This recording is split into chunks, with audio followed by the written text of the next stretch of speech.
ती गावात आली तब्बल 74 वर्षांनंतर। तिच्या येण्याने गावात आनंदाचं उधाण आलं। तिला बघण्यासाठी गाव जमला। हारतुरे पूजा पाठानं तिचं स्वागत केलं। मात्र ती एका दिवसाचीच पाहुणी ठरली। ती परत केव्हा येणार याची गावकरी वाट बघत आहेत। ती दुसरी तिसरी कोणी नसून ती आहे लालपरी। चंद्रपूर जिल्ह्यातील गोंडपिंपरी तालुक्यात लिखितवाडा हे छोटंसं गाव आहे। स्वातंत्र्याचे 74 वर्षे उलटले मात्र गावात लालपरी पोहोचली नव्हती। एसटी साठी गावकऱ्यांना तब्बल 4 किलोमीटर लांब असलेलं वढोली गाव गाठावं लागत होतं। यामुळे ग्रामपंचायतच्या अधिकाऱ्यांनी गावात बस फेरी सुरू करण्याची मागणी लावून धरली।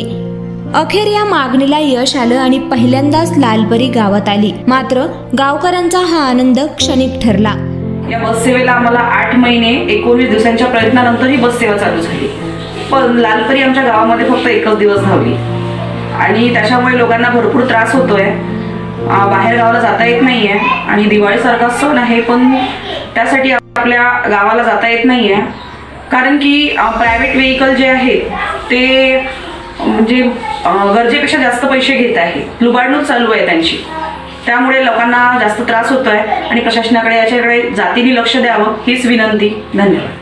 आम्ही सर्व ग्रामपंचायत सदस्य मिळून बसला निवेदन दिले व आमच्या चेक लिखितवाडा येथे स्वातंत्र्य प्राप्तीनंतर पहिल्यांदाच बस आली व बसची एक दिवस येऊन ठप्प झाली व आता आम्हाला आमच्या नागरिकांना व शाळकरी मुलांना नाहक त्रास होऊन राहिला, भाजीपालेवाल्यांना नाहक त्रास होऊन राहिलेला आहे। तरी शासनाने याकडे गांभीर्याने लक्ष देऊन आमच्या गावात त्वरित बस सुरू करावी। एसटी बस कर्मचाऱ्यांनी संप पुकारल्याने लालपरीची चाके थांबली आणि आता हा संप केव्हा थांबणार आणि लालपरी गावात पुन्हा कधी येणार याची ग्रामस्थ आतुरतेने वाट पाहत आहेत।